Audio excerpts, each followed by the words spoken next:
네, 안녕하세요. 우리 저번 시간까지는 이제 시에 대해서 했으니까, 이제 그동안 계속 시에 대해서 하면 좀 지루하기도 하고, 그래서 이번 시간부터는 소설에 대해서, 소설은 어떤 거고, 또 소설 요새 어떻게 쓰여져 있고, 뭐 고전소설, 현대소설 어떻게 다른 건지, 뭐 이런 거에 대해서 일단 수업을 해볼 건데요. 그래서 우리가 첫 번째로 했던 게, 문학 작품 중에서, 이제 문학의 여러 가지 갈래 중에서, 시 했었고, 지금 하는 게 소설이잖아요, 맞죠? 뭐 이거 외에도 희곡이나 시나리오도 들어갈 거고, 또 뭐 수필 같은 것도 있죠. 근데 그 중에서 우리는 이번 시간에 소설에 대해서 할 거예요. 소설에 대해서 일단 뭐 제일 문학하면 우리가 많이 접할 수 있고 또 평상시에 많이 볼 수 있는 건데 다들 책 읽는 거 별로 안 좋아하시죠? 맞죠? 그래서 뭐 많이 보신 분도 있을 거고 또 안 그래도 뭐 요새는 소설 원작으로 해서 나오는 영화들도 많잖아요. 그래서 소설은 어떤 거냐면 기본적으로 현실에 있을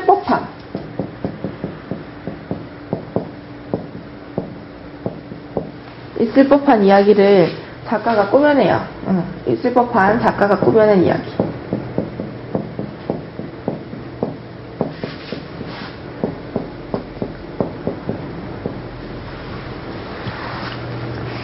그래서 이런 작가가 꾸며낸 이야기지만 또 이 꾸며낸 이야기를 통해서 독자들에게 감동,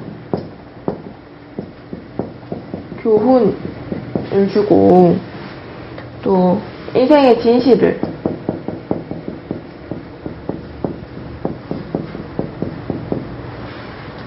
깨우쳐주는 산문문학이 대표적인 갈래예요.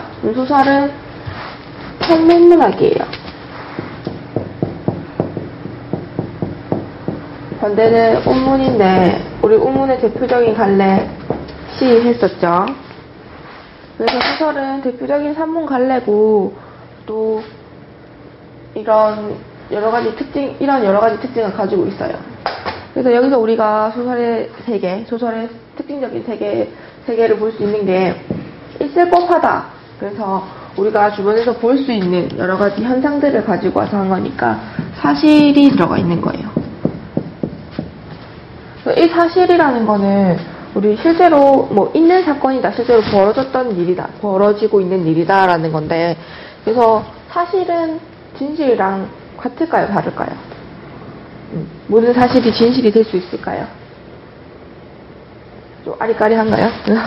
사실이 있고 그 다음에 작가가 꾸며낸 이야기잖아요. 꾸며낸 이야기니까 허구예요. 이 두 개가 맞죠? 이 두 개도 사실은 같이 포함될 수 있는 건지 잘 모르겠어요, 맞죠? 근데 소설의 가장 큰 뭐 하나의 세계 중 하나는 소설의 진실의 세계라는 거예요. 그럼 더 헷갈린다, 맞죠? 이거 두 개가 같이 들어갈 수 있는 것도 잘 모르겠고, 이거 두 개가 뭐가 다른 건지도 잘 모르겠단 말이에요. 맞죠? 네, 봅시다. 소설은 일어나는 사건들, 우리가 있을 법한 사건들, 실제로 벌어지는 거 우리가 볼 수 있는 그런 사실들에 기반을 해서 작가가 작가가 만들어낸 거예요. 그러니까 그게 실제로 있었던 사건이 경우도 있지만 보통은 있었던 사건도 작가가 재구성을 하잖아요. 그러면 그 과정에서 이제 허구가 포함이 되는 거예요. 그래서 이게 허구인데 이 허구는 뭐 거짓말이긴 하지만 이게 뭐 누군가에게 안 좋게 대하거나 사실을 가리거나 하는 수단이 아니고 오히려 이 진실을 드러내기 위한 수단으로 허구를 사용하는 거예요. 무슨 말인지 조금 어렵죠? 그러니까 진실, 어떤 현상 속에 숨어져 있는 왜 그렇게 되는지에 대한 거를 찾기 위해서 좀 더 심플하고 작가가 이제 조절할 수 있는 세계를 가지고 와서 그 진실을 찾아내기 위해서 노력하는 거예요. 이렇게 얘기하면 조금 어려운데 사실 우리가 소설을 읽다 보면 다들 알게 되죠, 맞죠? 소설 속에서 나쁜 주인공이 나왔다고 생각을 해봐요. 이 사람은 나쁜 사람이에요. 그러면 우리가 이 나쁜 주인공이 세계를 살아가면서 여러 가지 행동을 하는 모습을 보면서 어떻게 생각을 해요? 이 사람처럼 돼야 되겠다고 생각을 해요? 아니면 이 사람이 왜 그런 일을 할 수 있고 그렇게 지내는지에 대해서 생각을 하면서 우리가 지금 사회가 어떻게 잘못됐는지, 실제 우리 사회에서 우리가 뭐 깨달아야 되는 점은 뭔지, 이런 거에 대해서 생각을 하게 되잖아요. 어떤 말인지 조금 아시겠죠?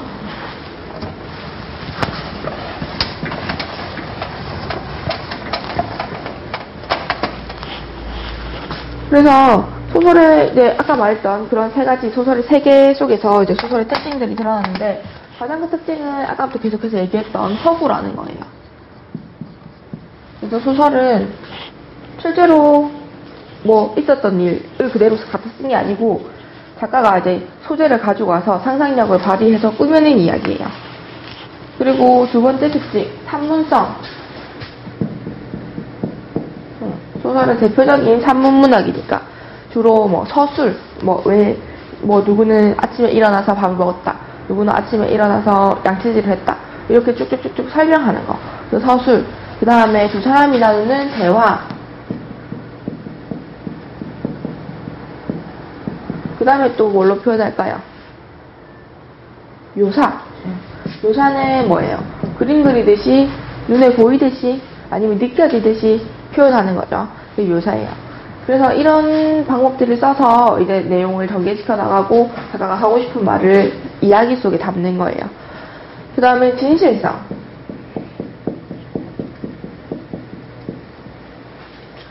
아까 말했죠. 허구를 통해서 진실을 표현하는 문학이라고 했어요. 그래서 인간의 참모습, 인생의 참모습과 진리를 추구해서 인생의 의미를 깨닫게 하는 거예요. 성사성. 그래서 소설은 이제 인물, 사건, 배경이라는 3요소를 가져요. 그래서 이런 인물, 사건, 배경을 통해서 일정한 시간의 흐름에 따라서 이 서사라는 게 시간의 흐름에 따라 정의되는 거거든요. 그래서 뭐 과거에서 미래로, 보통 시간은 그렇게 흐르잖아요, 맞죠? 근데 소설 속에서 그 시간이 다르게 계열될 수는 있지만 어쨌든 사건은 이제 과거에서 미래로 가고 있는 거죠. 그리고 예술성. 예술성은 문학 작품이면 다 예술성이 있죠, 맞죠? 그 다음에 개연성. 개연성도 소설의 중요한 특징 중에 하나예요.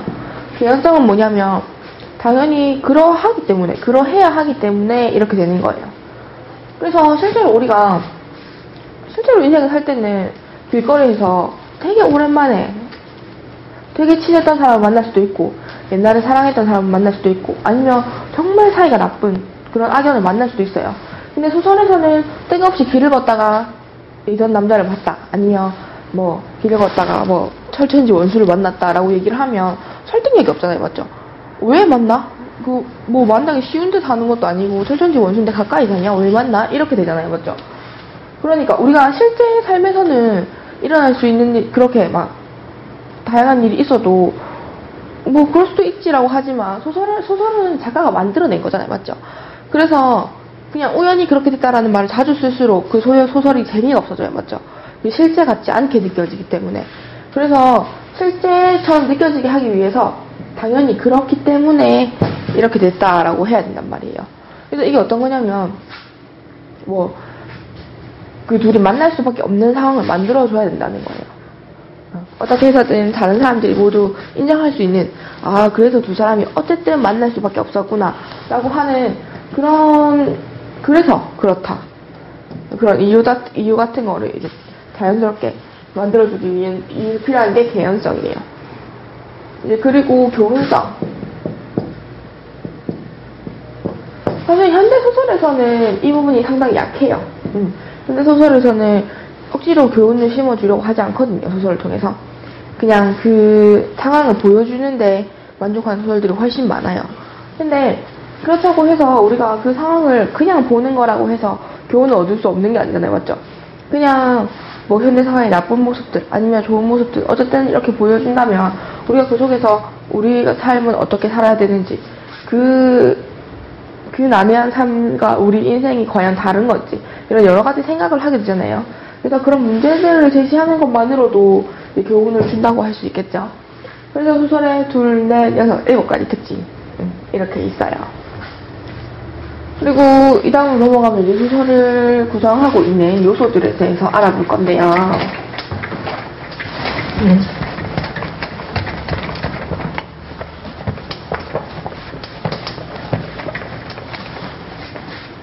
일단 소설의 3요소가 있어요. 크게. 그래서 소설의 3요소. 여기 이렇게 얘기해놨겠죠. 소설의 3요소 뭐가 있을까요?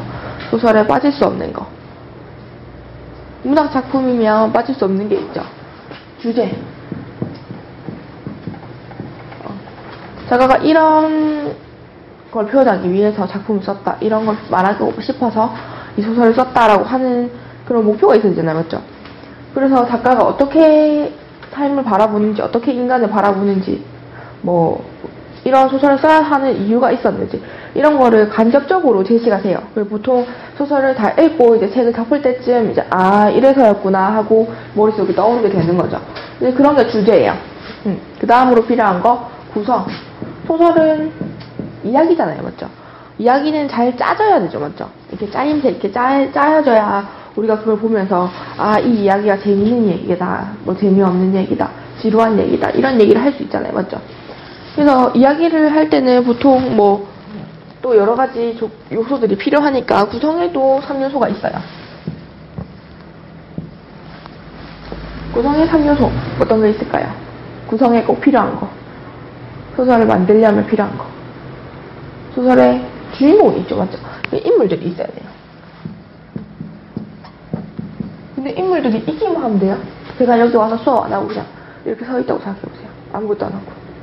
그냥 이렇게 서 있으면 아무것도 진행이 안 되잖아요. 맞죠? 그래서 인물이 있으면 그 다음에 사건이 있어야 돼요. 행동을 해야 되니까. 인물의 행동들은 이제 곧바로 사건으로 연결돼요. 그리고 나서 인물이랑 사건이 있어요. 일이 터졌어요. 근데 그 일이 뭐에 따라 달라져요. 제가 지금 한글을 쓰고 있죠. 한글로 여기 이렇게 막 쓰고 있어요. 근데 이게 지금 아무런 문제가 안 되는데 일제강점기에 제가 이렇게 한글로 수업을 하고 있다고 생각해보세요. 문제죠. 맞죠? 그때는 일본어를 강제로 썼어야 되니까. 맞죠? 그러니까 인물, 사건, 배경 이 구성이 중요한 3요소가 되는 거예요. 그래서 이거에 대해서는 이제 여기까지 하고 조금 더 자세하게 알아볼게요. 그리고 구성의 마지막 요소는 문체예요. 문체가 뭐지? 문체가 뭘까요? 문체는 이제 문장의 몸, 행동, 몸 같은 건데 이게 어떻게 되는 거냐면 보통 이제 사람들을 딱 볼 때 뭐 저 사람은 저 같은 경우는 그럴 수도 있고 덩치도 크고 아니면 뭐 저 사람은 키가 크다 아니면 빼짝 말랐다 이런 여러 가지 표현들을 할 수 있잖아요. 사람을 보고 나서. 근데 이것도 문장을 읽다 보면 문장이 되게 막 미사여구 하나도 없고 뭐 꾸미는 말이 하나도 없고 그냥 뭐 간단하게 아침에 일어나서 샤워를 했다 이렇게 표현을 하는 사람이 있고 아침에 눈을 떴을 때 햇살이 얼만큼 비쳤고 샤워를 하러 들어갔을 때 수증기가 이렇게 뿌옇게 서려 있는 모습이 좋았다. 그래서 그 모습을 즐기기 위해 샤워를 했다. 이렇게 표현하는 사람이 있단 말이에요. 그래서 최대한 많은 감정을 담아서 감성적으로 표현하는 사람이 있고 되게 건조하게 뭐 이렇게 표현하는 사람도 있고 또 문장을 최대한 짧게 툭툭 끊어서 쓰는 사람도 있고 끊어서 쓸 수 있는 문장도 이어붙여서 길게 쓰는 사람이 있잖아요. 그래서 그 작가가 표현을 했을 때 이 소설에서 최대한 좋은 효과를 주기 위해서 쓰는 문장들을 보고 이제 그 다른 모습들을 문체라고 하는 거예요. 그래서 뭐 이 안에는 뭐 서술도 들어가고 묘사도 들어가고 대화도 들어가고 하겠죠. 그래서 서술이나 묘사에서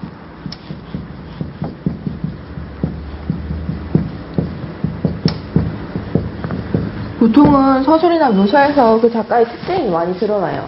그래서 막 미국 소설가 중에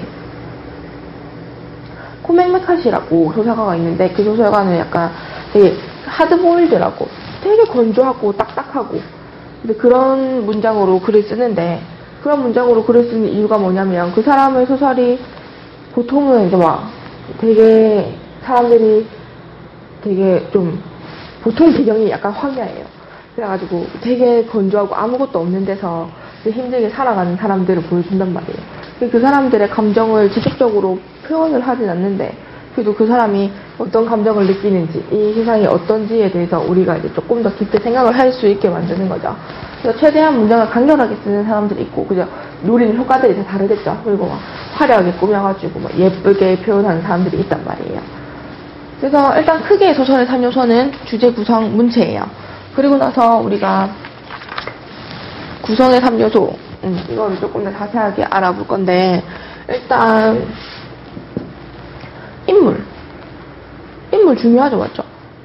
인물이 여러 가지 역할을 하잖아요. 뭐 주인공도 있을 수 있고, 또 악당도 있잖아요, 맞죠? 주인공에 반대하는 인물, 뭐 이런 것도 있는데, 그래서 인물을 여러 가지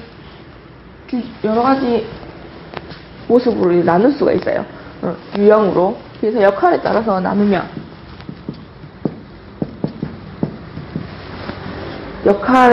첫 번째로 이야기를 주도적으로 끌고 가는 사람들이 있죠. 그래서 주인공 같은 사람.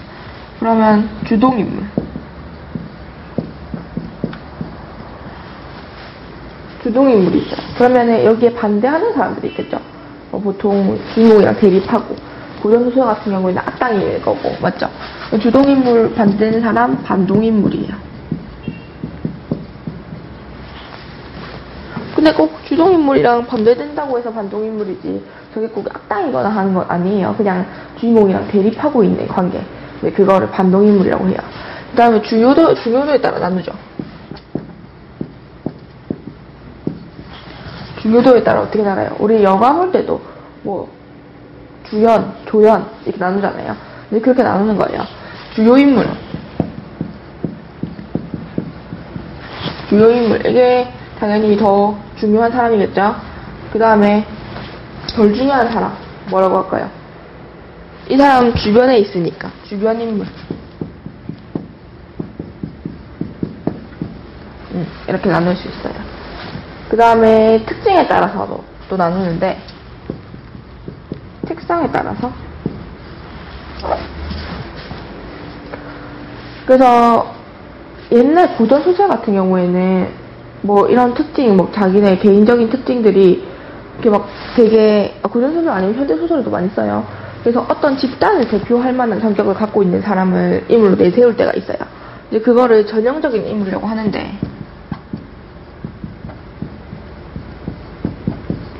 일단 아버지를 예로 들어볼까요? 그래서 전형적인 인물로서의 아버지는 어때요? 권위적이고, 집안의 가장이니까, 맞죠? 힘도 있고, 또 뭔가 커 보이는 느낌이고, 맞죠? 그리고 또 어떤 게 있을까요? 왠지 또 담배를 필 것 같고, 술도 조금 하실 것 같고, 맞죠? 또 어떤 이미지가 있을까요? 뭔가 애들을 좋아하는데 표현은 잘 못할 것 같고, 뭐 요새는 뭐 표현 많이 하고, 요새 뭐 TV 보면 맞죠? 아빠들이 더 막 애기들 막 끌어안고 난리인데, 아무튼 뭐 여러 가지 특징들이 있어요. 그런 아버지라는 인물을 생각했을 때 특정한 누군가에게 이제 한정되는 게 아니고, 모든 아버지를 이제 종합했을 때 머릿속에 떠오르는 인물이 있잖아요. 그 집단을 대표하는 특징들. 그런 특징들을 갖고 있는 인물을 전형적인 인물이라고 해요. 이런 전형적인 인물을 등장시키면 그 집단 전체를 뭐 어떻게 표현하는 거잖아요, 맞죠?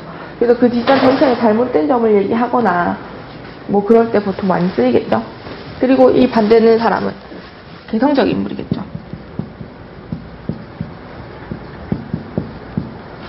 개성적 인물로서의 아버지는 눈물이 많은 사람일 수도 있고, 또 뭐 엄마보다 더 섬세해서 요리를 잘하는 사람일 수도 있고, 오히려 뭐 진짜 그냥 엄마가 없이 혼자서 애들을 키우면서, 그리고 또 애들 너무 좋아해가지고 애들도 많고 막 이런 사람일 수도 있어요.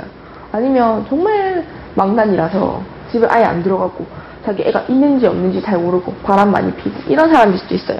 그러니까 이런 개성적인 인물들은 전형적인 인물의 특징을 아예 안 가지는 건 아니지만, 그런 특징보다는 그 인물 자체의 성격이 더 도드라지는 걸 말해요.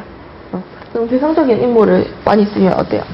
그 소설에 등장하는 인물들이 독특하고 신선하게 느껴지겠지만, 이 소설 속에 등장하는 인물이 뭐 어떤 사람들을 비판하거나 그렇게 하기는 조금 어렵겠죠, 맞죠? 독특한 성격을 가지고 있으니까. 그리고 마지막으로 성격 변화에 따라서,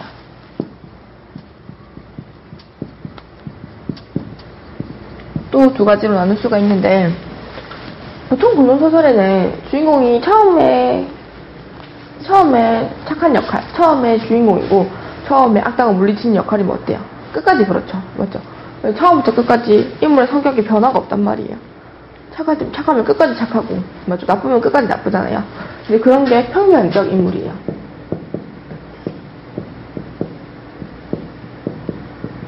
이런 거 평면이죠, 맞죠? 그냥 평평하고, 변화가 없고, 맞죠? 그러면 이 반대는 어때요? 2D 반대는 3D 입체적 인물이겠죠, 맞죠? 사실 2D 반대는 3D가 아니지만, 어쨌든 평평한 거보단 튀어있는 거, 이제 이게 반대는 거겠죠. 그래서 입체적인 인물은 어때요? 상황에 따라 변하고. 입체적 인물 중에 어떤 사람이 있을까요? 얼마 전에 레미제라블 맞죠? 얼마 전 아니고 한참 전이죠. 레미제라블 유행했을 때 장발장이 처음에 어때요?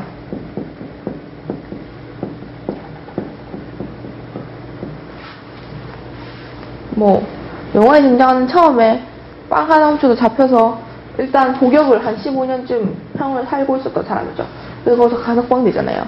그때 장발장 어때요? 얼굴도 더럽고 되게 화에 치밀어가지고 맞죠? 신부님한테서 은식기도 훔치고 하는 그런 사람이었잖아요. 근데 신부가 그걸 용서를 해주고 그걸 모른 척 해주고 그래서 어때요? 좋은 사람으로 변하죠. 좋은 사람이 된단 말이에요. 근데 그런 게 입체적 인물이에요. 어떤 계기나 사건, 소설 속에서 겪는 여러 가지 사건들을 통해서 성격이 변하고 요새 드라마에도 악역이 선역으로 바뀌는 경우들이 있잖아요. 맞죠? 이제 그런 게 전부 다 입체적 인물이라고 할 수 있어요. 그럼 인물에 대해서는 알아봤고, 그 다음에 사건은 누가 어떤 거에 대해서 무엇으로 어떻게 행동하는 거예요. 무엇에 대해서 행동을 해요. 근데 이 사건들은 보통 갈등에 의해서 빚어진단 말이에요. 사건은 갈등을 몰고 와요. 이 갈등에 여러 가지 종류가 있는데 일단 바깥으로 보이는 외적 갈등이 있어요. 그럼 또 뭐가 있겠어요? 내적 갈등이 있겠죠. 일단 내적 갈등 먼저 봅시다. 내적 갈등은 뭐예요? 자기 마음속으로 혼자 갈등하는 거죠. 맞죠? 그럼 뭐가 있겠어요? 혼자 갈등하는 거죠. 양심, 비양심.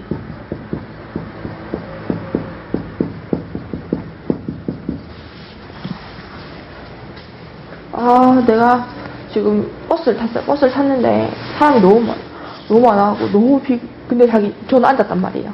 그래서 앉아서 약간 잠도 오고 그래가지고 이렇게 딱 앉아 있는데 되게 나이 많은 할머니가 이렇게 앞으로 오고 있어요. 이제 그때부터 고민하죠. 자는 척을 할까? 이미 늦었나? 일어나야 되나? 이렇게 생각을 해요. 그래서 이런 사소한 양심, 비양심부터 또 어때요?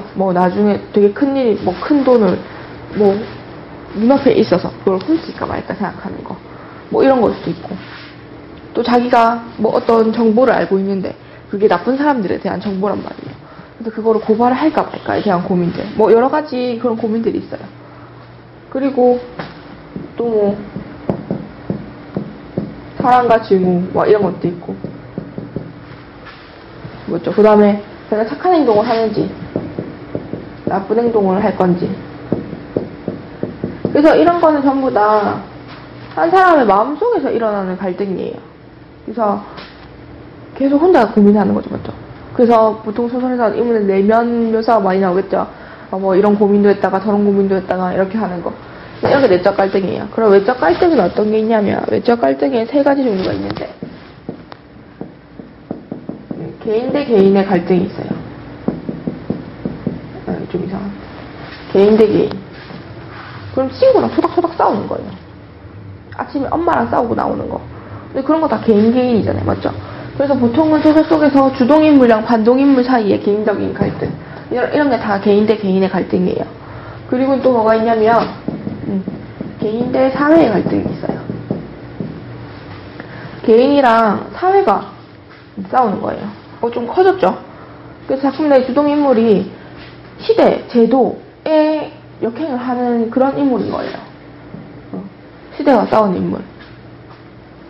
그 사회 제도랑 싸우는 거. 뭐가 있을까요?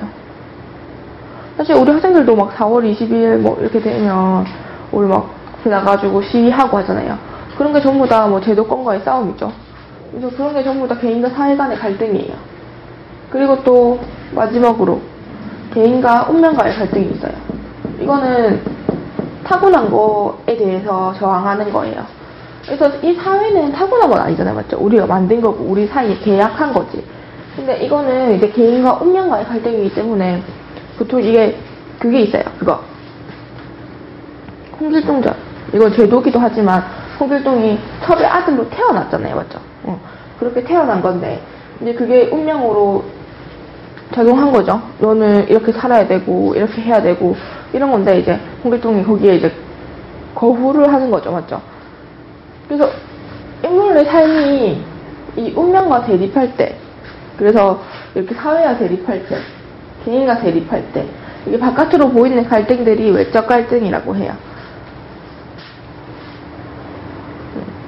별로 안 어렵죠?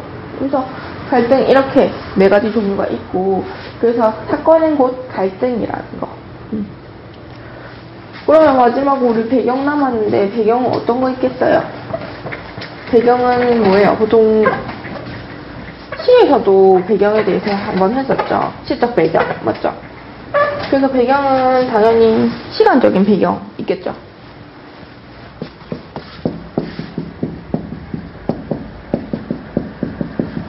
뭐 아침, 저녁, 달, 요일 뭐 이런 것들이 있어요. 시간적 배경. 그러면 또 뭐 있어요? 공간적 배경 있겠죠. 여기 사병터 교실 안이라든지 아니면 뭐 밖에 지하철역이라든지 아니면 뭐 다른 나라에 가 있다든지 뭐 이런 공간적인 배경들이 있고 또 사회적인 배경이 있어요.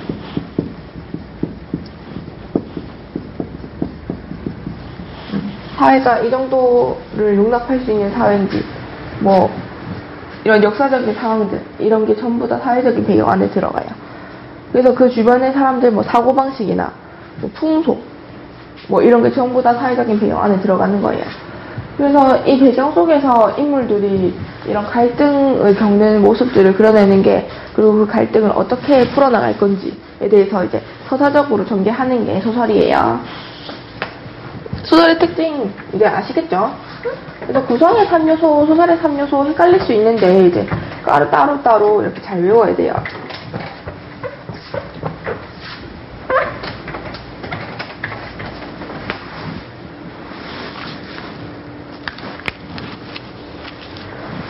그러고 나면 이제 우리가 소설은 구성하는 거라고 했죠. 소설 구성엔 단계들이 있어요. 그래서 차근차근 이렇게 진행돼 가는 거잖아요. 소설도 맞죠? 그래서 처음에는 이제 단일 구성이라는 게 있고 단일 구성은 뭐예요? 하나의 갈등, 하나의 사건에 대한 이야기예요. 그래서 보통은 단편 소설은 좀 짧잖아요. 맞죠? 단편이니까. 짧은 소설에서는 이렇게 한 가지의 사건에 압축시켜서 이야기를 해야 이제 보는 사람들도 이게 무슨 내용인지 알겠고 왜 이런 식으로 전개가 되는지 안단 말이에요. 그래서 단일 구성으로 이어지는데 그 다음 복합 구성이라는 게 있어요. 이거는 그런 소설이 길어질 때겠죠. 맞죠? 복합 구성의 경우에는 적어도 막 2개 이상의 사건에 대한 이야기가 복잡하게 얽혀서 전개되는 거예요. 그래서 단일 구성이 이렇게 한 가지만 사건이 가는 이야기라고 하면 복합 구성은 이렇게 2개, 3개 이상의 이야기가 가면서 여기 겹치는 점 있죠. 맞죠? 이런 겹치는 점에서 서로가 서로를 도와줄 수도 있고 더 나쁘게 얽힐 수도 있고 하는 거예요. 그래서 이런 게 복합 구성이에요. 그 다음에 세 번째로 조금 이름도 복잡한 피카레스식 구성이 있어요.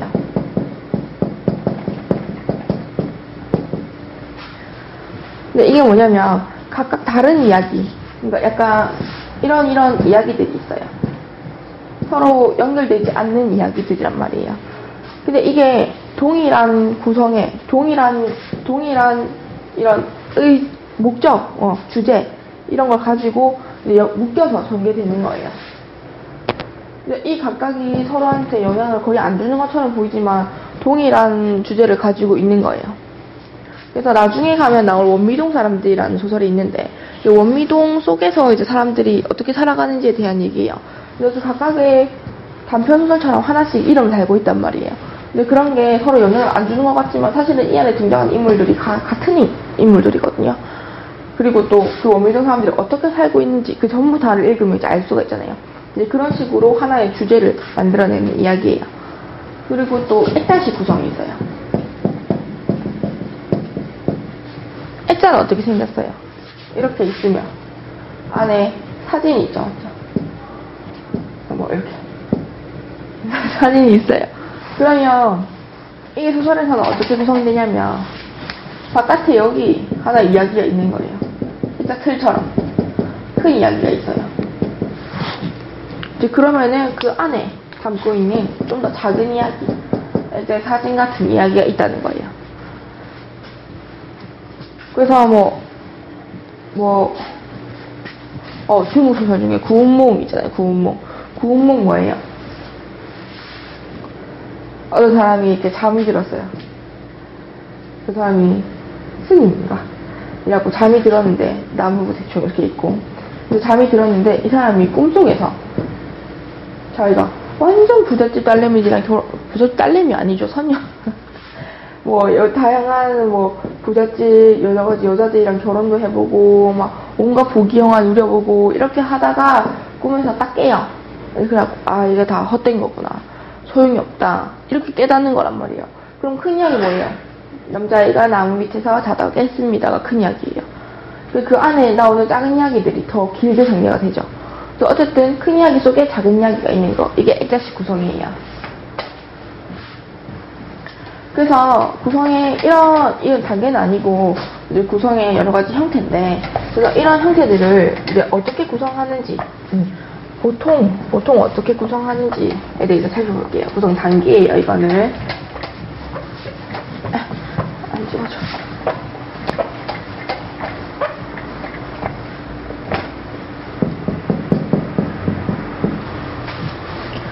소설은 보통 5단 구성이거든요. 그래서 점점 고조돼서 떨어지는 거예요. 소설의 5단 구성. 나중에 가면 할 건데 이거랑 비슷하지만 좀 다른 이렇게 생긴 게 있어요. 다른 점이 어디 있어요? 뭐죠? 절정이 어디 있는지. 이 꼭대기가 절정이에요.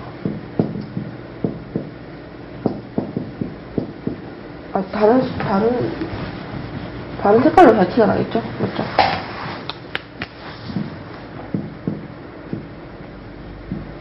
파란색이 소설이에요. 빨간색은 희곡이에요. 일단 파란색 먼저 봅시다. 처음에 시작하는 거 뭐예요? 발단. 점점 상승하죠. 전개. 이야기가 점점 이어져 나가요. 그 다음에 하는 데까지 간단 말이에요. 그 위기예요. 그리고 사건이 크게 빵 터지면서 갈등이 최고조 되는데, 그러면 또 어떻게 해결될 건지에 대해서 그게 나온단 말이에요. 그게 절정이에요. 그 다음에 갈등이 해소되면 결말이죠. 소설은 이렇게 구성되어 있어요. 발단 부분에서는 이야기가 시작되고, 이 인물이 어떤 인물인지, 지금의 어떤 배경인지, 또 어떤 사건이 이어져 나갈 건지, 그런 거에 대해서 조금씩 이제 이야기가 나오는 거예요. 그리고 전개에서는 사건이 본격적으로 전개가 되는 거예요. 본격적으로 갈등도 시작되고, 사건이 복잡해지고, 그리고 위기에서는 사건이 점점 복잡해지고, 또 긴장되고, 사건이 점점 심해지고, 사람들이 많이 싸우면 긴장하게 되잖아요, 맞죠? 이제 그런 게 점점 심해지고, 그 다음에 절정에서는 당연히 갈등이 아까 말했듯이 최고잖아요, 감정이. 그래서 갈등이 최고조에 이르러서 이렇게 막 사람들이 막 치고받고 난리가 나요. 난리가 나는데 그 와중에 이제 사건이 어떻게 해결될 건지 실마리가 보여지는 거예요. 그리고 당연히 이렇게 최고조가 됐을 때 주제가 선명하게 드러나겠죠.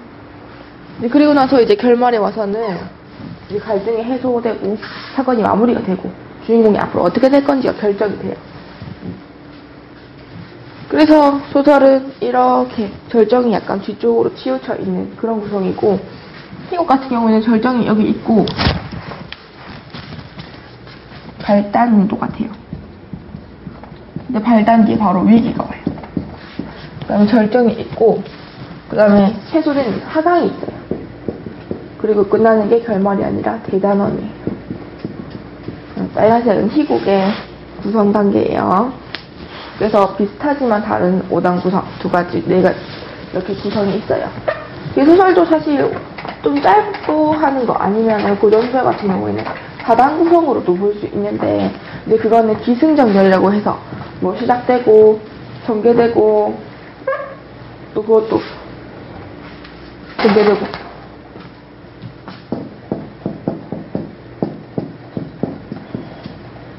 이렇게 4단 구성이면 기 시작되고 승 이렇게 점점 올라가는 거예요.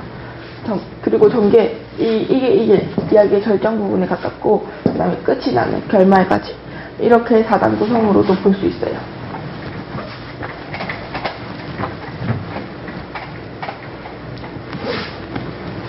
그 소설에는 또 여러 가지 시점들이 있는데, 인물의 성격, 행위, 사건 이런 거를 이제 누가 보고 있는지, 누가 설명을 하고 있는지 이런 게 다 시점이에요.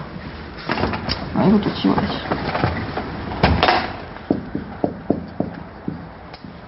누구의 눈인가?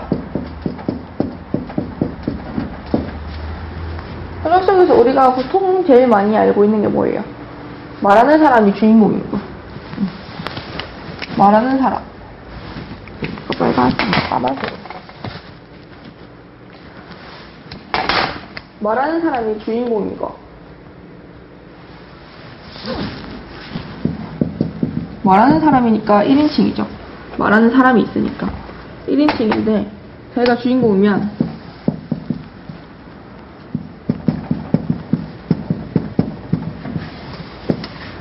주인공 시점이에요. 말하는 사람이 있는 경우가 두 가지예요.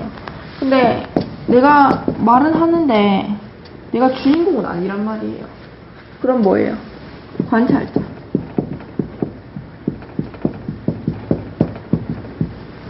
이게 소설 속에서 말하는 사람이 없고 그냥 설명해주는 거, 작가가 다 그냥 얘기해주는 것 같으면 3인칭이에요. 근데 1인칭 주인공 시점에는 주인공이 자기가 어떤 생각을 하고 있는지 다 알죠. 근데 관찰자 같은 경우는 뭐예요? 주인공이 어떻게 행동하는지 보는 거잖아요. 맞죠? 그럼 3인칭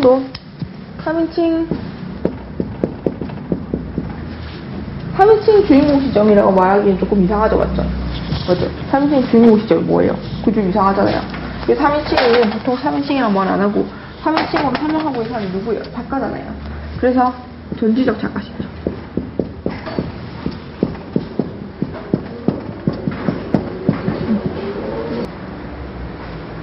그리고 그 다음으로 볼 수 있는 게 작가 관찰자 시점이에요.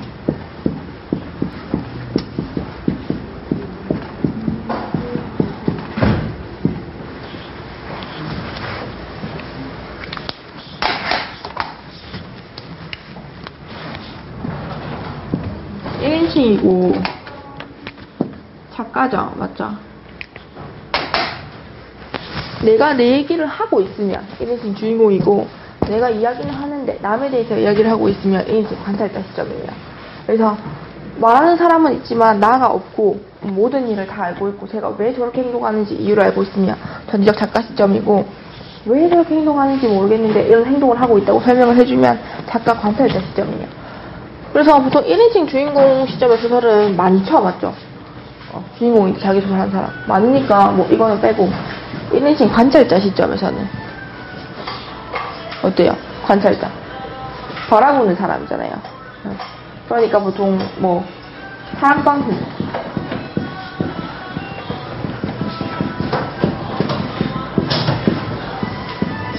여기서 이야기를 전개하는 사람, 뭐 이야기에서 얘기하고 있는 사람 누구예요? 오키잖아요. 6살 먹은 오키. 그래서 오키가 어머니랑 손님이 어떻게 얘기를 하고 있는지, 어떤 행동을 하고 있는지 이런 걸 관찰한단 말이에요. 그래서 주인공은 아니지만 설명하는 사람은 오키예요. 전지적 작가 시점도 많죠. 뭐 주인공은 그나 그녀나 아니면 이름을 얘기해서 설명해주는 거. 작가 관찰자 시점, 소나기가 대표적이에요. 소녀가 돌멩이를 던졌다. 야, 이 바보. 이렇게 얘기하는 거. 그냥 그렇게만 말했어요. 그리고 소녀가 왜 그렇게 얘기했는지 설명도 안 해준단 말이에요. 그러니까 약간 일부분 뭐 내면을 얘기해주는 부분들이 짧게 있지만 대부분의 시점에서 이제 작가는 관찰만 하고 있는 것처럼 나와요. 그래서 이런 소설들이, 이런 시점들이 있어요. 누구의 눈으로 보는 건지. 이것도 중요하겠죠, 맞죠? 그래서 누가 어떻게 말하는지에 따라서 사건이 다르게 보일 수 있잖아요.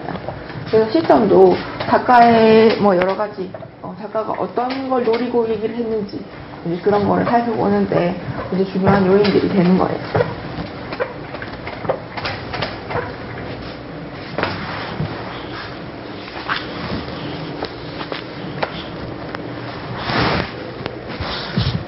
그리고 또 시점에서 이제 사람들이 얘기를 하게 되면 이제 인물의 성격을 어떻게 표현할 것인가, 소설 속에서 어떻게 얘기를 할 것인가에 대한 고민들을 하게 되잖아요.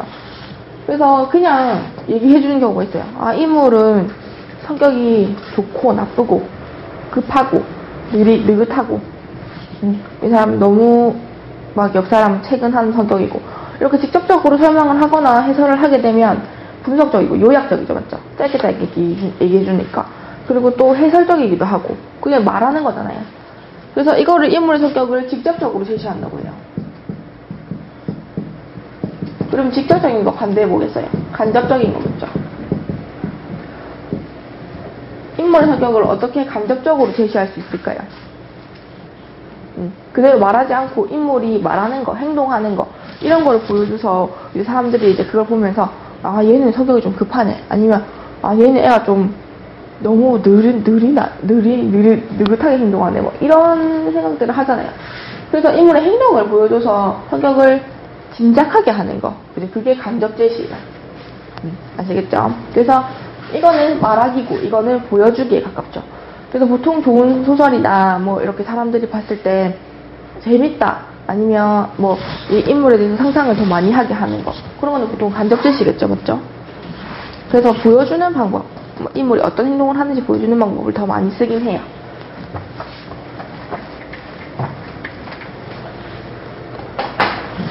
그래서 소설에 대해서 일단 이렇게 설명을 해봤는데, 실제로 소설을 읽기 전까지는 약간 조금 피상적으로, 잘 모르고 그냥 이해하는 게 많기 때문에, 맞죠?